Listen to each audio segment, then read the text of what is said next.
So Serena Williams was triggered by a cotton plant decoration at a New York City hotel. Doesn't feel great. And this might sound like inconsequential, like why are we making a video about this? But I'm going to tell you, there is a great lesson to be learned here for every single one of us. So let's watch the video first and then we can talk about it. This is her reacting to the cotton plant decoration. All right, everyone, how do we feel about cotton as decoration? Personally, for me, it doesn't feel great. So actually, it feels like no polishing for cotton, natural.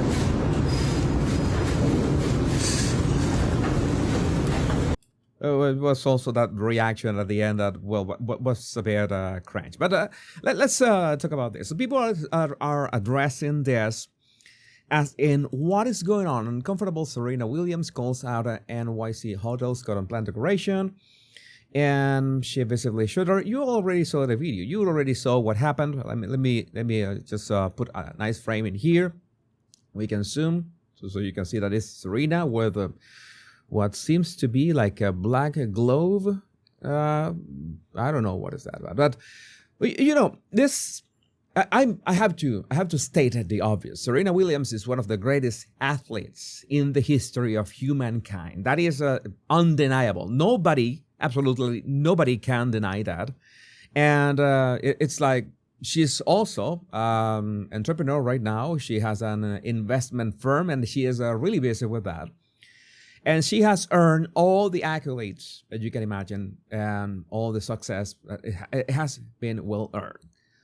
So this is kind of an out of character, right? It's like what people say that all the racism and we need affirmative action and such when there's so many opportunities in the United States, for example, in which you not only can be a tennis legend, you could be a basketball legend, you could be a music guitarist legend, I don't know, musician, you could be president of the United States, being black. So of course, the picking up cotton, the cotton part is like, oh yeah, she has like this kind of memories or what, or triggering about picking cotton at a plantation. I have no proof about this, but I could say that I don't think that Serena Williams at any point picked cotton from a plantation, any plantation whatsoever. So she never went through this. Again, there could be empathy, that you could empathize with those who went through that era of the United States, humanity, and such. I can understand that. But there's a big problem in here. Because it's like you trying to borrow the victimization of people who, suffer from some time, and you're trying to bring it to an era of humanity, of the world, of the United States, in which we are way, way past that. I'm not saying that slavery is completely eradicated in the world. It is not, but we have gone a long way. Especially, she is the embodiment that you can make it regardless of your gender and skin color. That's great. She represents that. So she kind of playing the victim here. I can understand to some extent what is going on here. I posted about this on X, and this has to do when you have achieved your current quest. I mean, I love the way that Scott Adams frames life. Like, life is an adventure. I think that when you see life as an adventure, I think this is the greatest way to frame life. And as any adventure, or like a video game, you have quests, and you have to fulfill quests. It's like Lord of the Rings, for example. You have to bring the ring to Mordor and throw in the volcano and stuff. So it's basically that. Life is an adventure made of quests. And Serena Williams completed one of the greatest quests that any athlete can do. Yeah, she did that. And right now, maybe she is in her investment quest. And that is the issue. she completed the tennis quest, the tennis legend quest, and now she had to move on to other quests. But maybe what she's doing right now is not as fulfilling as, the grind, the curve, the games, the championships, the grand slams, and all that. That's what gave her life purpose and was so fulfilling for her. I can understand that she is not riding that high right now with her investment. Maybe she feels great by doing good, by helping other people fulfill their dreams, but she's not feeling good about it. This is not to justify this silly behavior, but I remember that Arnold Schwarzenegger said something similar. I had this perfect physique as a bodybuilder. I was a movie star, paid millions, hundreds of millions of dollars.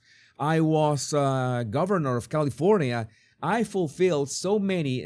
He was like through this insane quests when he was a bodybuilding legend. He was a movie star, then was a governor of California. What else is there to do? And he spoke shortly, not long ago, that he felt like empty right now. What else is there to go for? What is the quest that you have right now? That is the problem. And there's also this guy, Notch. I don't know if you are aware of gaming. Notch was the creator, basically, of Minecraft.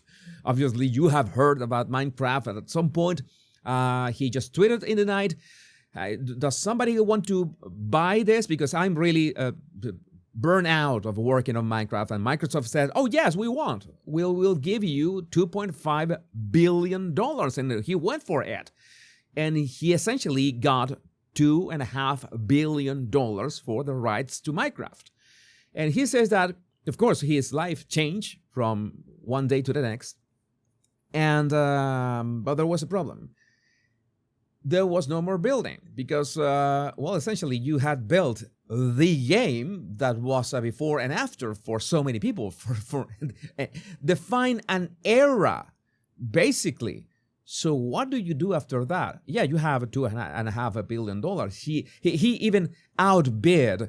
I remember it was Beyonce, by the way, Beyonce and Jay-Z for a mansion in Beverly Hills that was $70 million. He paid in cash, essentially, the mansion, and he outbid Beyonce for that mansion. But now he feels empty. He has been developing video games again. But it's like not the same, right? Because you rode that high, creating this thing that hundreds of millions, I don't know how many people have played Minecraft. I was a huge fan of Minecraft at some point. But then what is your quest now? You have always, you need, and this is the lesson that I wanted to share with you. You always needed to be looking for another quest. You absolutely need to be pushing for another quest. And maybe the tennis champion quest is over for Serena. And she absolutely must have looked for a quest that was worth it, was difficult enough. And the problem is that when you have the money, when you have the power, you have the fame like Schwarzenegger, what quest could be difficult for you? Because even charity and philanthropy can feel like you're just throwing money at stuff, at problems, and you're not really involved in things. So you don't feel that that urgency, that drive, that difficulty, that boulder in the middle of the road that you have to figure out how to go through. You don't have that excitement, and I guess that is the reason why people begin doing, I don't know, let's say silly things.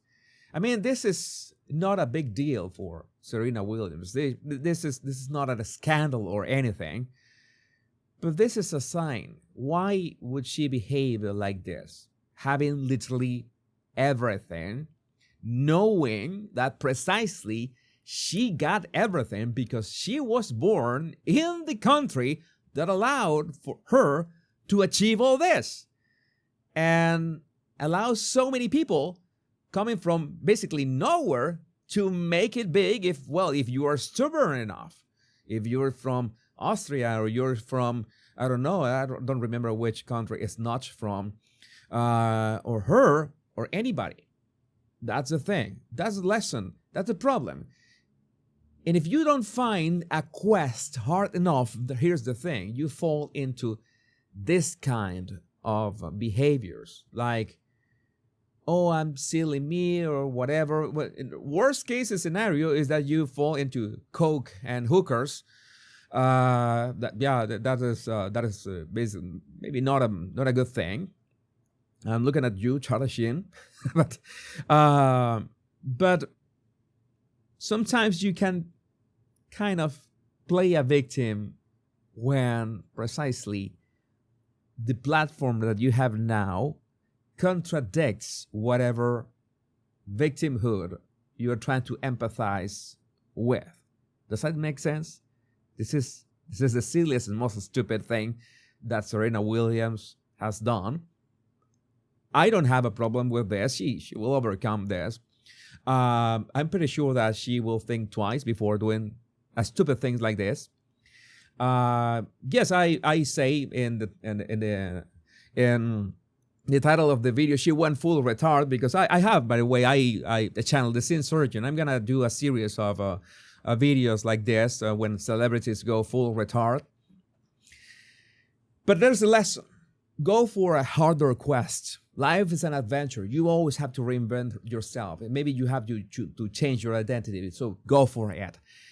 Let me know what you think about this in the comments. My name is Jesus Enrique Rosas. I'm the Body Language Guy. Much love and bliss.